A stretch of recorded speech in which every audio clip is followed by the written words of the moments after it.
Hello students, कैसे हैं आप लोग। मैं उम्मीद कर रहा हूँ एकदम शानदार हो गए। और क्लास 12 स्टूडेंट्स के लिए मैं लेके आ गया हूँ एक और शानदार वीडियो, जिसके अंदर हम समझेंगे यार क्लास 12 कॉमर्स अब स्टार्ट कैसे करें।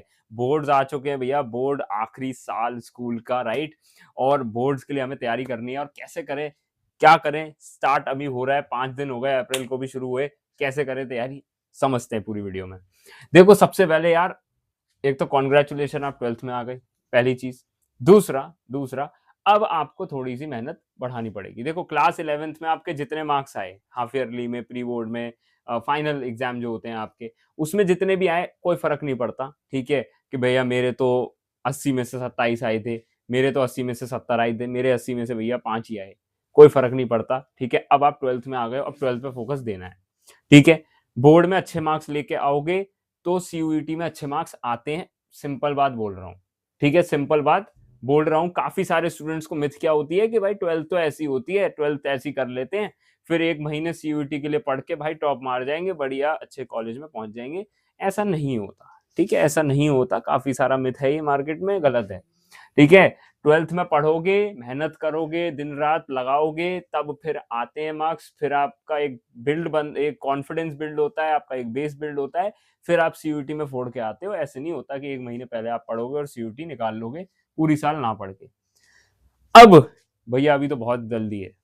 मैं तो भैया अगस्त में पढ़ूंगा, मैं तो भैया अक्टूबर में पढ़ूंगा। अगर आप ऐसा सोच रहे हो तो बिल्कुल ही गलत सोच रहे हो। ठीक है, क्योंकि अगस्त वगैरह में आपके हाफ ईयरली आ जाते हैं। तो तैयारी तो यार जीत की अभी से ही शुरू होगी।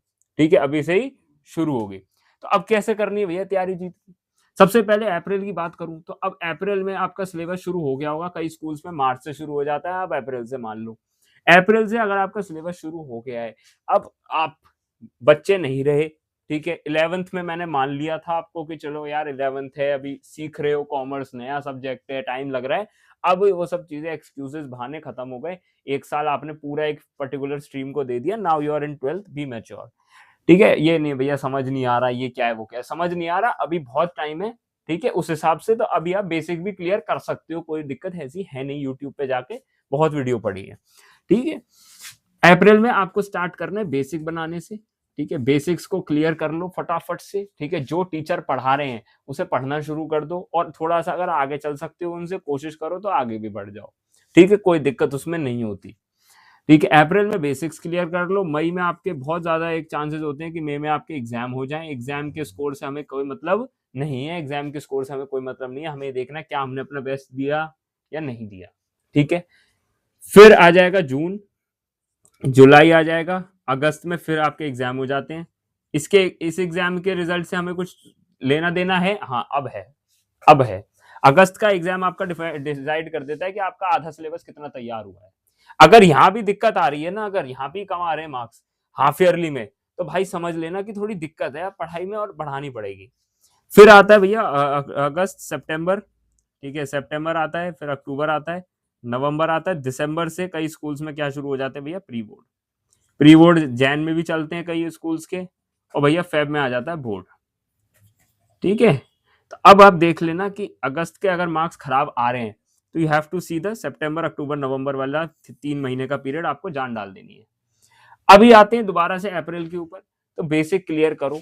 ठीक है, समझो चीजों को, पार्टनरशिप पढ़ो। जो बुक चल रही है उससे चलाओ, जो स्कूल में चल रही है उसी बुक को आप घर पे प्रैक्टिस करो। काफी सारे स्टूडेंट्स क्या करते हैं, स्कूल में पार्टनरशिप चल रही है, घर पे कंपनी अकाउंट्स कर रहे होते हैं क्योंकि ट्यूशन वाले भैया करा रहे हैं। ठीक है, वो मत चलना। काफी सारे स्कूल्स में क्लैश हो जाता है कि पहले कंपनी अकाउंट्स कराएंगे फिर बाद में पार्टनरशिप कराएंगे। बिल्कुल गलत है। बेसिकली 3 किताबें, पहला दूसरा तीसरा। वो पहला दूसरा तीसरा इसलिए क्योंकि उसको उसी फॉर्म में पढ़ना होता है। ठीक है, उसको उसी फॉर्म में पढ़ना होता है। पहले पहली बुक खत्म होगी, पार्टनरशिप फर्म खत्म होगी, फिर उसके बाद आपका दूसरे नंबर पे कंपनी होगी, तीसरे नंबर पे फाइनेंशियल एनालिसिस होगा। ये गलत है, ये करते हैं टीचर अपने हिसाब से सिलेबस ऊपर नीचे करने के लिए। वो गलत तरीका है। जो मैं बता रहा हूँ बिल्कुल सही है, अपने एक्सपीरियंस से बता रहा हूँ।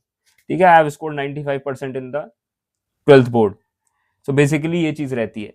तो पार्टनरशिप आपके पढ़ रहे हो, आप पढ़ो, उसको बहुत ध्यान से पढ़ो, बहुत अच्छे से पढ़ो। थ्योरी पे ज्यादा फोकस कम ही देना, थोड़ा थ्योरी पे, प्रैक्टिकल में दो।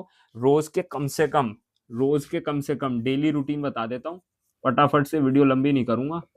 डेली रूटीन बता देता हूँ। डेली रूटीन कुछ नहीं करना, कम से कम नहीं तो 10 क्वेश्चन आपको प्रैक्टिस करने अकाउंट्स के। ठीक है, अच्छा, बिजनेस और इको की भी बात करते हैं। 10 क्वेश्चन अकाउंट्स के प्रैक्टिस करने हैं। बिजनेस स्टडीज में आपको कम से कम नहीं तो 5 to 10 पेजेस रीड करने रोज के। 5 to 10 पेजेस रीड करने, सिर्फ रीड करने को कह रहा हूँ, याद करने को नहीं कह रहा।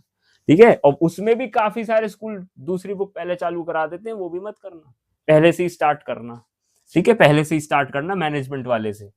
और अब इको की अगर मैं बात करूं, ठीक है, इको की अगर मैं बात करूं तो इको के अंदर भी यही करना है आपको। इको के अंदर मैक्रो है अपने पास और एक इंडियन इकोनॉमिक डेवलपमेंट है, आईडी के।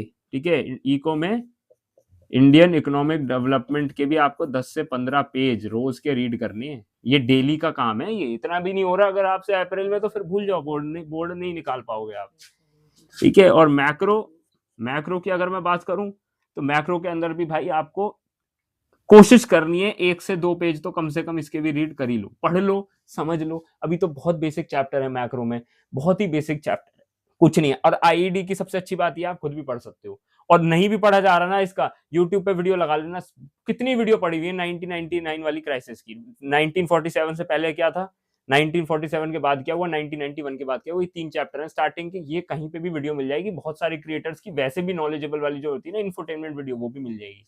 तो आपको घबराने की कोई जरूरत नहीं है कि भैया कैसे पढ़ूं इसको, अभी कैसे स्टार्ट करूं। मैक्रो इकोनॉमिक्स का भाई बिल्कुल सिंपल फंडा है, 2 से 3 पेज 4 पेज, अभी तो स्टार्टिंग के इजी चलते हैं चैप्टर, निपटा दो भाई। जितनी जल्दी इजी चैप्टर निपटा दोगे उतना आपको यहाँ पे फायदा हो जाएगा बोर्ड से पहले। ठीक है, तो अकाउंट्स के 10 क्वेश्चन करने हैं, बिजनेस स्टडीज को ऐसे पढ़ना है, इको को आपको ऐसे तरीके से डेली पढ़ना है।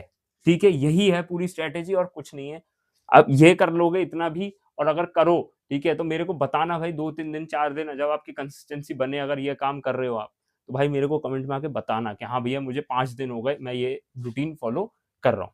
ठीक है, वीडियो पसंद आई हो तो भाई लाइक कर देना, दोस्तों के साथ शेयर कर देना जो तुम्हारे क्लास 12th कॉमर्स में और अभी भी कंफ्यूज हैं कैसे स्टार्ट करें क्या करें।